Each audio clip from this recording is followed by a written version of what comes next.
자, 제목 한번 같이 읽읍시다. 시작. 감사에 대한 두 가지 태도. 감사에 대한 두 가지 태도. 시편 136편으로 갑니다. 23절에서 26절까지입니다. 자, 읽읍시다. 시작. 우리를 비천한 가운데서도 기억해 주신 이에게 감사하라. 그 인자하심이 영원함이로다. 우리를 우리의 대적에게서 건지신 이에게 감사하라. 그 인자하심이 영원함이로다. 모든 육체에게 먹을 것을 주신 이에게 감사하라. 그 인자하심이 영원함이로다. 하늘의 하나님께 감사하라. 그 인자하심이 영원함이로다. 아멘.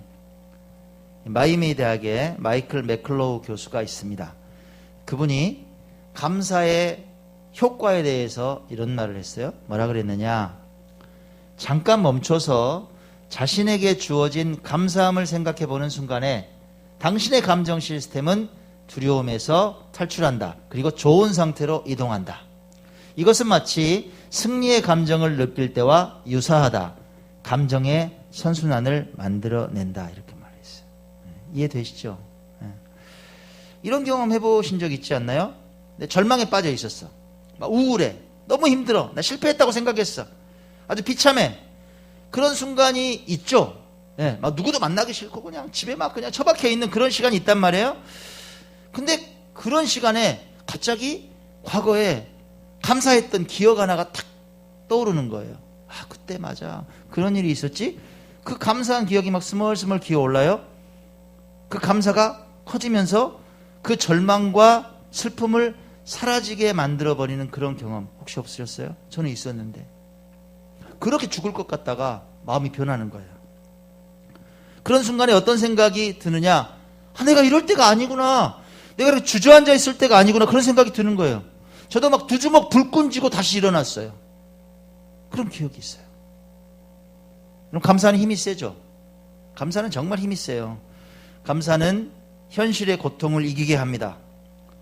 저 깊은 곳에 쓰러져서 웅크리고 있는 내면의 나, 슬픔에 젖어 있는 나에게 야, 힘내, 용기를 가져야지 이렇게 응원합니다. 감사가 그래요. 그 감사는 가만히 있지 않아요. 확장이 되거든요. 확장이 됩니다. 커져요. 더 큰 감사거리를 만들어내는 디딤돌이 되더라 이거예요. 감사가 그래요. 근데 가만히 보면 여러분 감사도 습관인 것 같아요. 습관이에요. 삶의 패턴이 있다는 거예요. 수많은 사람들 저도 만나거든요. 여러분도 그렇죠. 수많은 사람들과 막 관계 맺고 살잖아요. 감사에 대한 태도가 다르더라고요. 태도가 달라. 너무나 자연스럽게 감사가 묻어나오는 사람들이 있어요. 너무나 자연스럽게 그냥 범사에 감사하는 거야. 모든 일에 그냥 막 툭 치면 감사가 튀어나와요. 어머 감사해요. 어머 감사해요. 예. 그리고 뭐 다른 사람들을 섬기고 막 하는 것들 보면 정말 감사해서 막 하는 사람들이 있어요. 또 살아가다 보면 야, 어쩜 저렇게 감사하고는 담 쌓고 살까 하는 사람들도 있더라 이 말이에요. 뭐 감사는커녕 그냥 매번 불평이고 불만이고 뭐 그런 사람들이 있어요. 자, 어떤 쪽의 인생이 더 행복하고 긍정적일까요? 제가 뭐 굳이 설명하지 않아도 알겠죠. 예. 우리 너무 잘 알아요. 감사가 꼭 필요하다는 사실을 압니다. 그죠? 감사가 꼭 필요하다는 거 알아요. 또 감사하는 인생에게 축복의 문이 열리더라. 그럴 가능성이 더 많더라.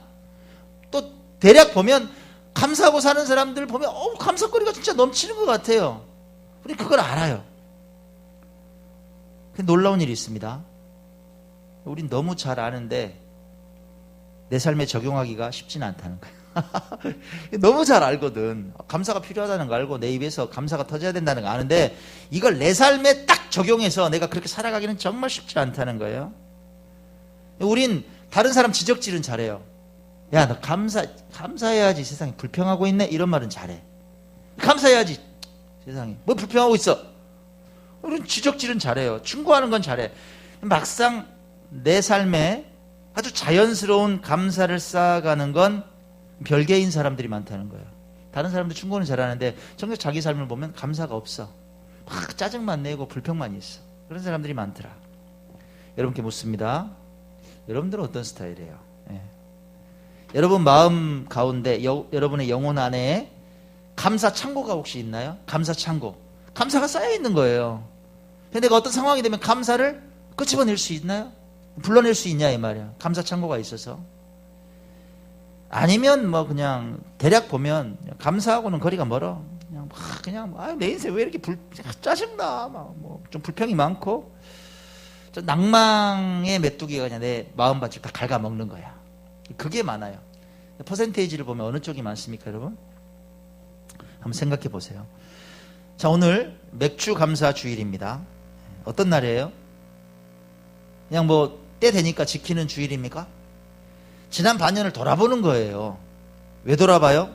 내게 베풀어 주신 그 은혜에 대해서 감사를 되새겨보는 날이 오늘이라 이 말이에요. 그리고 또 어떤 의미가 있어요? 남아있는 반년, 다가올 미래를 또 다른 감사로 준비하는 시간이 오늘이다 이 말이에요. 그래서 중요해요. 반환점 같은 날. 이 예배를 통해서 우리의 감사가 저는 다시 회복됐으면 합니다. 여러분 마음 안에 막 감격이 불릴듯 일어나게 되길 바랍니다. 먼저 아까 말씀드렸듯이 감사의 태도가 다르다 이거예요. 오늘 두 가지 인생 스타일을 한번 비교해 볼 거예요. 네. 자, 첫 번째. 감사의 태도가 다르다. 어떤 스타일일까? 읽어봐요. 시작. 감사할 일에도 감사하지 못하는 사람이 있습니다. 감사할 일이 분명한데 감사하지 못하는 사람이 있더라 이거예요. 진짜 있어요. 지난 주일 아침이었어요, 여러분. 지난 주일에 부재중 전화가 딱 찍혀 있는 거예요. 아침 일찍 모르는 번호예요. 세상 시간을 봤더니 6시 9분에 전화가 찍혔어. 6시 9분에 전화가 온 거예요. 모르는 전화야. 그때가 이제 한 8시 좀 넘어서 제가 이제 좀 봤는데 전화를 할까 말까 고민하다가 뭐 연락은 해봐야겠다 싶어서 또 급한 일이면 안 되잖아요. 전화를 했어요. 전화했더니 여자분이 받아요. 무슨 내용의 전화할 것 같습니까, 여러분? 예. 전화를 딱 드렸더니 전화하셨어요? 그랬더니 전화했다고. 무슨 일이세요? 그랬더니 다짜고짜 도움을 요청을 합니다. 인터넷에 이제 제 연락처가 있다고 그걸 봤대요. 그래서 이제 교회로 전화를 했다 이거예요. 속사포예요, 속사포. 쉬지 않고 말을 해버려. 너무 힘들어요. 막 너무 힘들다고. 예, 뭐 저한테 말할 틈도 안 주고 이제 얘기를 하는 거예요. 이야기를 이제 좀 듣다가 이제 제가 그랬습니다. 자매님 정말 힘드신 것 같은데 그러면요 좀 우리나라의 행정이나 이런 걸 보면 참 조치들이 잘 돼 있으니까 그런 건 제가 도와드릴 수도 있고 좀 행정복지센터나 이런 데 연결도 하고 또 지원받을 수 있는 게 많아요. 그러니까 한번 연결해 보면 어떨까요? 제가 말씀드렸어요. 그랬더니 안 돼요. 동사무소에서도 진짜 왔다 갔는데 제가 뭐가 걸려 있어요. 그래서 안 돼요. 하여간 힘들어요. 아이들이 셋이나 돼요. 다 체납됐어요. 막 계속 얘기하는 거야. 근데 또 듣다가 그 주일 아침에 제가 마음이 어떻겠어요. 그래서 이제 제가 자매님 제가 상황을 충분히 알겠는데요. 그렇다고 다짜고짜 전화하셔서 뭐 무조건 막 이렇게 막 교회 요구를 하시면 제가 어떻게 합니까? 라고 이제 정중하게 얘기를 드렸어요. 그랬더니 전화를 탁 끊어버리는 거야. 예, 뭐 들어버리다가 탁 끊어버리는 거야. 기분 나쁘다는 거지. 좀 황당하더라고요. 그래서 처음에는 좀 무시하려고 했어요, 제가. 주일 아침에 무시하려고 그냥 그랬어요. 그런 사람 많으니까. 근데 이제 저기 우리 조집사님 앉아있는 자리에 이제 뭐 준비하면 좀 있는데 하나님께서 계속 마음에 부담을 주시는 거예요. 어떤 부담이냐 이런 거야. 야 임마 어찌됐든 생활이 뭔가 꼬여있고 어려우니까 전화한 거 아니냐. 응? 그런 거 아니겠어? 라고 계속 찔림을 주시는 거예요. 한 5분쯤 지나서 제가 그 전화 끊어버린 그분한테 다시 제가 전화를 했습니다. 자매님 왜 끊으세요? 제가 말도 안 끝났는데. 제가 한번 그 방문해서 상황을 좀 보고 싶습니다 그랬어요. 전 진짜 어려운 상황이 어느 정도인지 좀 알고 싶고 지금 뭐 도움을 드려야 될 상황이면 확인을 해보고 좀 도와야죠. 뭐 저 혼자 갈 수도 있고 우리 성도들하고 같이 갈 수도 있고 제가 그렇게 하겠습니다. 그랬어요. 그랬더니 뭐 안 와도 된다는 거예요. 막 약간 주소를 주세요 하고 저도 확인하고 싶어서 이제 전화를 또 끊었어요. 문자가 갑자기 막 쏟아지는 거예요. 문자가 뭐라 그러냐, 이 문자가 막 6개씩 쪼개서 와요. 이렇게. 상황 보셔도 해결이 어려워요. 그 다음 문자, 의식주 생활 도움 필요 느낌표 체납돼서요. 언제 오실 건가요? 한 달에 의식주 생활 비용 있어야 해서요. 30만 원 필요. 딱 이렇게 끊어서 6번 왔어요. 또 문자를 받고 이제 또 곰곰이 있었습니다. 근데 가만히 생각을 해보니까 그날 이제 조 집사님 지난 주일에 지금 이제 음향 점검을 막 하려고 약속을 잡아놨거든. 시간이 빠듯할 것 같은 거예요. 시간도 안 날 것 같고, 내가 거기 또 방문하기도 힘들 것 같고, 이런저런 생각이 들다가 그냥 계좌를 보내달라 그러고 얼마간에 마음을 그냥 좀 드리는 게 나을 것 같다는 생각이 들었어요. 그러면 되잖아요. 그래서 또 이제 문자를 드렸어요. 자매님, 제가 오늘 가기는 힘들 것 같아요. 그래서 제가 약속하지만 제 마음을 좀 드릴 테니까 계좌를 보내세요. 그랬더니 바로 문자가 득달같이 와요. 땡땡땡땡 새마을 땡땡땡 오는 거예요. 그리고 1분도 안 돼서 이런 문자가 또 와요. 계좌 보냈어요. 지금 보내시는가요? 왔어요.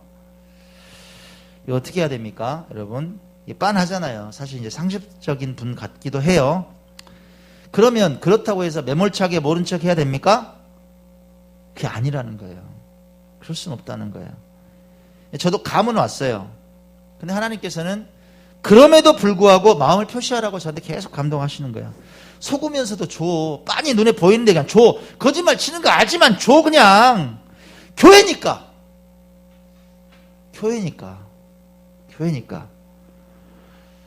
그래서 제가 얼마간 보냈어요. 그 문자를 드렸습니다. 이렇게 보냈어요. 자매님 5만 원 보내드렸어요. 약소하지만 제 개인적인 정성입니다. 이렇게 문자를 정중하게 보내드렸어요. 자매로부터 문자가 바로 왔겠죠. 놀랍게 문자를 씌웠습니다. 그 이후로 아무런 연락도 못 받았습니다. 그렇게 계좌를 보내고 생활 이야기를 막 쏟아놓더니 이제 볼 일 없다는 듯이 딱 연락을 끊더라고. 참 놀라웠어요. 그 순간에 여러분 제가 깨달음이 오더라고. 그녀가 왜 그런 불쌍한 인생을 살아가는지 이해가 되더라 이 말이에요. 이해가 되는 거예요. 하나님께서 그 깨달음을 주시려고 주일 아침에 저한테 그런 경험을 하게 하셨어. 뭐예요? 감사할 줄 몰라. 깜짝 놀랐어요. 감사할 줄을 모르더라고. 제가 그녀 감사를 못 받아, 감사하다는 말 안 들어서 막 기분 나쁜 거 아니에요. 못 하겠어요. 그 양반한테 제가 인사받아서 별 생각 없다고. 근데 그 태도 자체가 놀라운 거예요. 깜짝 놀랐어요. 그렇구나. 진짜 감사가 습관이 되지 않은 인생이 있구나. 이런 사람들에게 다가오는 건 뭐냐? 빤하다는 거예요. 인생에 쓰디 쓴 열매가 계속 올 뿐이다. 감사가 없으면. 감사할 일이 안 터진다 이 말이야. 깨달았어요 그날. 성경에도 보면 여러분 당연히 감사해야 할 일에 감사하지 못하는 사람들의 얘기가 나오죠. 누가복음으로 한번 가볼까요? 17장입니다. 11절에 14절 읽어봐요. 시작. 예수께서 예루살렘으로 가실 때에 사마리아와 갈릴리 사이로 지나가시다가 한 마을에 들어가시니 나병 환자 10명이 예수를 만나 멀리 서서 소리를 높여 이르되 예수 선생님이여 우리를 불쌍히 여기소서 하거늘 보시고 이르시되 가서 제사장들에게 너희 몸을 보이라 하셨더니 그들이 가다가 깨끗함을 받은지라. 여러분 온몸이 막 썩어 들어가는 나병 환자란 말이에요. 그냥 격하게 말하면 문둥병이야. 코가 떨어져 나가고 눈이 멀어버리고 귀가 떨어져 나가고 팔다리가 썩어서 문드러지는 천형이에요. 못 고쳐 절대. 그 나병 환자 얼마나 비참하겠냐 이 말이에요. 그냥 그렇게 살다가 사람들하고 어울리지 못하고 인생을 끝마쳐야 되는 사람들이에요. 그러니까 얼마나 절절했겠냐고. 왜 절절해요? 소문을 들었어. 죽은 사람이 살아난다는 거야. 모든 병이 다 깨끗이 낫는다는 거야. 못 일어났던 사람들이 일어난다는 거예요. 막 죽어가는 사람들이 일어난다는 거야. 예수라는 그분이 손만 대면 낫는다는 거야. 그 양반이 지나간다는 거야. 어때요? 만나야 될 거 아니야. 만나야 될 거 아니냐고 막 얼마나 절절했겠어요. 소문 소리가 들려. 예수께서 지나가신다. 예수님 불쌍히 좀 열어주세요. 불쌍히 10명이 막 떠든다고 생각해봐. 그런 상황이에요. 제발 불쌍히 좀 여겨주세요. 소리를 막 얼마나 절절하게 그렇게 외쳤겠냐 이 말이야. 그 소리를 들으세요. 예수님께서.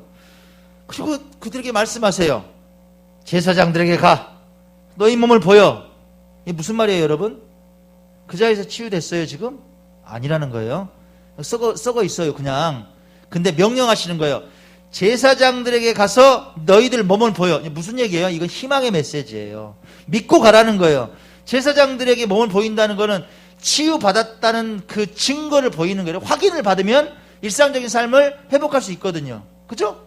이게 율법이에요. 제사장들이 확인을 해야 되는 거예요. 그걸 믿고 가라는 거예요.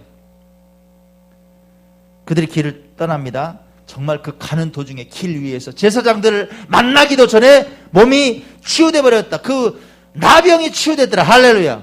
지금 이 이야기예요. 얼마나 놀라운 일이에요. 생각만 해도. 이어지는 구절입니다. 16절에서 17절 읽어봐요. 시작. 그 중에 한 사람이 자기가 나은 것을 보고 큰 소리로 하나님께 영광을 돌리며 돌아와 예수의 발 아래에 엎드려 감사하니 그는 사마리아 사람이라. 예수께서 대답하여 이르시되 10사람이 다 깨끗함을 받지 아니하였느냐? 그 9은 어디 있느냐? 이 이방인 외에는 하나님께 영광을 돌리러 돌아온 자가 없느냐 하시고 그에게 이르시되 일어나 가라 내 믿음이 너를 구원하였느니라 하시더라. 10 중에 몇 사람이 반응했어? 한 사람이에요. 한 사람이 반응을 해요. 먼저 하나님께 영광을 돌려요. 그리고 즉시 예수님께 돌아와요. 꿇어 엎드려요. 감사해요. 감사합니다 예수님. 보세요. 제 팔이 다시 생겼어. 제가 앞이 안 보이는데 눈이 다시 보여요. 제 살이 애기 피부처럼 변했어요. 고백하는 거예요. 감사해요 예수님. 감사하는 거야. 예수님께서 보시고 물으세요. 근데 말이야, 너희들 아까 10명이었잖아 9명 어디 갔니? 그 말이야. 9명 어디 갔어? 세상에 자기 갈 길 갔구나. 하나님께 감사하고 영광 돌리질 않고 그냥 갔구나. 그 말이에요. 그냥 갔구나. 당연히 감사해야 될 일 아니에요? 자신들에게 일어난 사건과 치유에 대해서 하나님께 영광을 돌려야 되죠. 은혜에 감격하고 감사를 표해야 된다 이 말이에요. 근데 딱 입 씻어버리다 이 말이야. 입 씻어버려. 볼 일 없어 이제. 볼 일 없다는 거예요. 나 나왔는데? 나는 나왔네. 랄라랄라랄라 끝. 살려주세요. 그건 아까 말이고 지금은 나았거든. 이렇게 됐다 이 말이에요. 갈 길 가는 거예요. 참 간사한 인간의 마음을 봅니다. 간사하죠. 간사해요. 자, 근데 여러분, 우리도 많이 그렇게 살아간다는 거 아십니까? 내가 살아가는 오늘이 여러분 어떻게 이루어진 거예요? 여러분의 오늘이 어떻게 이루어진 거예요? 여러분이 잘나서? 여러분이 똑똑해서? 여러분이 능력이 있어서? 그런 거예요? 그래서 살만합니까? 여러분 삶에 하나님께서 치유해 주시고 회복시켜 주시고 이끌어 주시고 기적을 주신 은혜가 있어요 없어요? 있다 이 말이에요. 있다 이 말이에요. 우리 알아요. 우리는 붙습니다. 정말 감사하세요? 진짜 감사하시냐고요. 한번 되돌아보세요. 내가 진짜 감사하고 있는 하나님께. 솔직히 말하면 그냥 내게 주어진 삶이 당연한 것처럼 그냥 무미건조하게 살아가는 일이 많다는 거예요. 솔직히 고백해요, 여러분. 무미건조해, 솔직히 말하면. 당연한 것 같아. 내가 누리고 있는 많은 복이, 내게 이루어진 삶이 분명히 내 힘을 넘어서 주께서 베푸신 은혜임에도 불구하고 우리 아까 찬양했잖아요. 당연한 것 아니라 은혜였는데 은혜를 망각하는 경우가 많더라 이 말이에요. 모르는 척 살아. 모르는 척 살아. 좀 오버해서 말하면 여러분 9명의 나병 환자 같이 산다 이 말이에요. 불쌍히 여겨주시옵소서 외치면서 막 도와달라고. 하나님 이것만 해결해 주시면요, 이것만 좀 도와주시면요, 좀 살려주시면요. 그럴 때가 있었는데 이게 딱 해결이 되면 그건 그때고요. 지금 내 상황이 상당히 좋은데요, 상당히 괜찮아요 하나님, 이런 태도가 된다 이 말이에요. 치유받고 회복되고 나면 언제 그런 말 했냐는 듯이 하나님께 입 씻어버리는 사람들이 많다. 여러분 부탁합니다. 여러분 부탁해요. 감사함을 잃지 맙시다. 감사함을 잃지 말아요. 오늘 우리가 읽은 본문의 시편 기자는 뭐라 그래요? 그 영원하신 하나님께, 인자하신 하나님께, 하늘의 하나님께 감사하라고 말하는 거예요. 다시 한번 읽어봅시다. 시작. 우리를 비천한 가운데서도 기억해 주신 이에게 감사하라. 그 인자하심이 영원함이로다. 우리를 우리의 대적에게서 건지신 이에게 감사하라. 그 인자하심이 영원함이로다. 모든 육체에게 먹을 것을 주신 이에게 감사하라. 그 인자하심이 영원함이로다. 하늘의 하나님께 감사하라. 그 인자하심이 영원함이로다. 여러분이 비참함에 빠져 있을 때 하나님께서 기억하셨다는 거예요. 여러분의 대적을 다 하나님께서 정리해 주셨다는 거야. 여러분에게 먹을 것을 공급하신 이가 누구냐? 하나님이시다. 그분은 어디 계시냐? 저 하늘에 계신 하나님이시다. 그분을 찬양하고 감사하라는 거예요. 할렐루야. 감사하라. 감사하라. 당연한 것으로 받아들이지 말아라. 내게 있는 조건을. 자, 마땅히 감사할 일에도 감사하지 못하는 사람이 있더라 이 말이에요. 이제 반대의 인생을 한번 봅시다. 어떤 사람이 있을까? 읽읍시다. 시작. 미래를 미리 당겨 감사하는 사람. 오늘 감사할 이게 아니에요. 미리 당겨서 그냥 감사하는 거야. 이런 사람도 있더라. 간증 하나 할게요. 성령교회 개척 인테리어 이제 시작하기 전에 미팅을 가졌습니다. 이게 허벌판이에요 지금. 아무도 없죠. 예. 아내가 찍어준 거예요. 좀 찍어달라 그랬어요. 기념으로 좀 남기자고. 그냥 미팅을 가졌어요. 공사 비용이 한 1,500만 원 정도는 나올 것 같더라고요. 그래서 이제 말씀을 드렸어요. 목사님, 한 1,500만 원 정도는 나올 것 같아요. 그랬더니 참 재밌죠? 어머, 세상에 문 목사님은 제 통장을 아시나 봐요. 딱 그만큼 있다는 거야. 딱 그만큼 있다는 거야. 그럼 은혜죠. 근데 문제가 있죠. 뭐예요? 냉난방 기구 사야죠. 강대상 사야죠. 그죠? 의자 사야죠. 예? 또 수많은 집기들 이것저것 사야 된단 말이야. 계산해 보니까 얼마 정도 나와요? 여러분 돈 1,000만 원 정도 금방 나와요. 한 1,000만 원 정도 이제 나오는 거야. 근데 지금 돈이 있어 없어? 없어요. 제가 그랬어요. 식사하면서 김 목사님 후원 요청이 필요할 것 같아요. 제가 총대 매겠습니다. 그랬어요. 시키지도 않았는데 나는 총대를 잘 매. 제가 총대 매겠습니다. 공사 진행 상황 내가 알리면서 우리 목사님 계좌도 좀 알리고 후원 요청도 좀 할게요. 나 지혜롭게 할 테니까 저 믿어주시고 그렇게 하시게요. 그랬더니 흔쾌히 동의하셨을까요? 아니시더라고. 아내가 증인이에요. 식사하는데 그러니까 그렇게 하면 안 된다는 거야. 목사님 그러지 마시고요. 너무 그렇게 막 하지 말고 자연스럽게 소식만 알리고 뭐 계좌를 올린다든가 뭐 후원 요청을 한다든가 이거 하지 말자고. 그렇게 얘기를 하시더라고요. 아주 깔끔한 스타일이죠. 남한테 아쉬운 소리 못 하는 거야. 그런 분들이 많죠. 제가 뭐라 그랬을까요? 저 그랬어요. 아니요, 목사님. 그렇게 하면 안 돼요. 하나님께서 역사하시는 기적을 보려면 구체적인 게 좋아요. 그랬어요. 그게 믿음 아닙니까?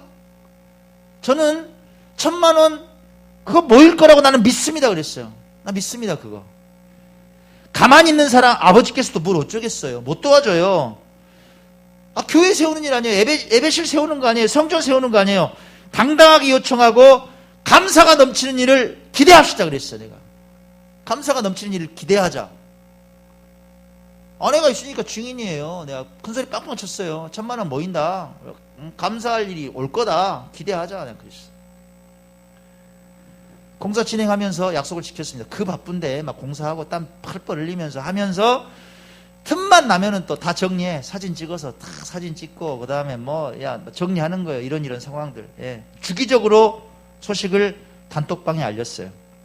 신대원 동문들 있는 방, 그 다음에 요양성교회 방, 다 가입된 분들만 350명대. 예. 다 올려서 보세요. 나 깨알같이. 다 올린 거야. 사진 막 하고. 평안하셨어요. 문경주 목사가 인사드립니다. 이렇게 해서 시작합니다. 어떻게 됩니다. 그리고 구체적으로 다 알렸다고. 이렇게. 근데요, 다만 이게 좀 부족해요. 보세요. 하나님께서 이루실 놀라운 기적을 또 보게 되리라고 나는 확신합니다. 여러분의 동참이 필요합니다. 기쁨이 넘칩니다. 뭐가 필요해요?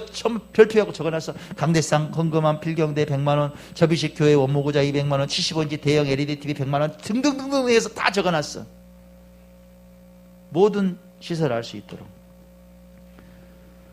그리고 김 목사님 계좌도 알렸어요. 이런 묻습니다. 반응이 있었을까요? 없었을까요? 네. 단톡방에 다른 일에는요 열변을 토하는 분들이 어쩜 그렇게 많은지 몰라요. 하나님의 모든 은혜는 본인이 혼자 다 받고 있어. 너무 뜨거워. 막 장문에 글 쫙 엄청 올라옵니다. 그럴 때 저는 보통 조용해요. 그냥 그렇게 열변을 토하고 막 이래저래 댓글도 많이 달던 분들이 조용해요. 깜짝 놀랐어요. 조용해요. 네. 조용해. 한 번만 올렸을까요? 여러분, 내 예배 드리기 전에 방금도 올려놨어. 오늘까지 6번 올렸어요. 6번. 우린 끝까지 합니다. 정말 싸늘하다고 싶을 정도로 나서질 않는 거예요. 예상했을까 못했을까? 예상했죠. 그래도 저는 계속 알렸습니다. 지난 화요일이에요. 공사한 지 한 6일 정도 지났죠. 저도 좀 궁금하기도 하고 김 목사님께 반응을 물었어요. 혹시 후원하신 분들이 계시면 이제 중간 보고를 한번 할 때가 됐다. 지금 어떻게 진행이 되고 있는지 모르니까 뭐 한 명이 됐든 두 명이 됐든 후원을 했으면 이게 감사하다고 인사를 해야 된다. 감사하는 게 중요하거든요. 감사해야 된다. 예? 그래서 동기부여도 좀 해야 된다. 좀 결산 한번 하셔서 저한테 알려주시라 그랬어요. 예, 결산이 왔어요. 제가 깜짝 놀랐어요, 여러분. 모두 23분이 참석을 해서 그날까지 약 700만 원 정도가 모인 거예요. 687만 원. 공사한 지 6일 됐는데 딱 6일 만에 할렐루야. 하나님께 감사하고 나 미리 달렸잖아. 난 미리 감사하고 달렸더니 진짜 감사거리를 선물해 주시더라 이 말이에요. 여러분 또 묻습니다. 1000만 원 찰까요 안 찰까요? 이제 확실히 들죠. 차요. 무르나 마나한 얘기란 말이에요. 찹니다. 아니 그 이상 넘치게 감사거리를 만들어 주실 거로 저는 믿습니다. 되더라 이 말이에요. 저는 이번에 성령교회 그 개척 인테리어 하면서 너무너무 감사한 일이 너무너무 많아요. 막 감사가 쏟아져. 개인적으로 너무 감사가 쏟아져. 우리 병일이가 저 따라서 올라갔잖아요. 네? 지금 병일이가 너무 신나고 재미있게 사역을 돕는 거. 일하는데요. 저하고는 손이 다르더라고. 네. 제 손은 좀 똥손이야. 진짜 뭐 잘 못해. 못하는데 뭐 가르쳐주지도 뭐 그날 처음 해보는 일인데 뚝딱뚝딱 잘하는 거야. 깜짝 놀랐어요. 창의적으로 일을 하는 거야. 재능 발견한 거예요. 또 본인이 이제 막 너무 보람이 있어 하는 거예요. 막 천정이나 이런 데가 말끔하게 되는 거 보고 너무 아름답다고 너무 좋다 막 뿌듯해 하는 거예요. 얼마나 좋아요? 하나님의 전을 세우면서 행복해하는 아들 모습을 내가 보는데 아빠가 어떻게 했냐고. 제가 참 기뻤어요. 거기다 지난 목요일에 아내가 전화를 저한테 했더라고요. 무슨 전화냐? 수요 예배 드리는데 저도 위에 있었잖아요. 안 빠지고 예배 탁 드리면서 예배 드리는데 감동이 들었다는 거야. 밥솥을 사드리고 싶더라는 거야. 30인용 밥솥 사주라는 감동이 막 들었다는 거야. 사야겠대. 제가 하는 게 아니라 아내가 본인이 카페에서 커피 팔아서 지금 하겠다는 거야. 세상에. 제가 잘했다 그래서 칭찬해 줬어요. 여러분. 벌써 사놨더라고. 제가 이제 가서 갖다 줄 거야. 금요일 날. 여러분 이렇게 온 가족이 동참해서 한 교회를 돕고 섬길 수 있다는 게 또 얼마나 감사한 일입니까? 할렐루야. 이런 인생이 되시기 바랍니다. 여러분 이런 인생이 되세요. 이런 가족이 되시면 좋겠어. 데살로니가전서 5장 18절에서 우리에게 이렇게 권면합니다. 읽어봐요. 시작. 범사에 감사하라. 이것이 그리스도 예수 안에서 너희를 향하신 하나님의 뜻이니라. 범사가 뭐예요? 모든 일이에요. 일어나는 모든 일을 말한다 이 말이에요. 그걸 시간의 개념으로 볼까요? 그건 과거, 현재, 미래를 다 포괄하는 개념이다. 인생의 모든 시간과 상황 가운데 감사라 이거예요. 그게 범사예요. 그것이 예수 안에서 살아가는 우리를 향한 하나님의 뜻이다 이 말이에요. 감사하고 사는 게. 사랑하는 여러분을 축복합니다. 여러분 과거에 감사하시기 바랍니다. 지나간 모든 일이 있었기 때문에 여러분의 오늘이 있다 이 말이에요. 오늘에 감사하십시오. 이 시간이 최고의 감사 제목이다. 그리고 다가올 미래에 미리 감사하라. 그 미래 감사가 현실의 감사를 만들어내더라. 하나님께서 일하시거든요. 우리가 경험하지 못한 놀라운 일들을 선물하게 됩니다. 할렐루야. 결론을 맺습니다. 여러분 감사할 일에 감사하지 못하는 사람이 있더라. 그죠? 마땅히 감사할 일인데 감사하지 못하는 사람이 있다. 참 불쌍한 사람 아니에요? 반면에 역경과 혼란 중에도 감사하는 사람이 있더라. 그 사람은 결국 감사의 열매를 얻게 돼요. 그게 감사의 신비다 이 말이에요. 감사의 신비예요. 사랑하는 여러분이 감사가 충만한 삶이 되셔서 축복의 통로가 되시길 주의 이름으로 간절히 축원합니다. 아멘.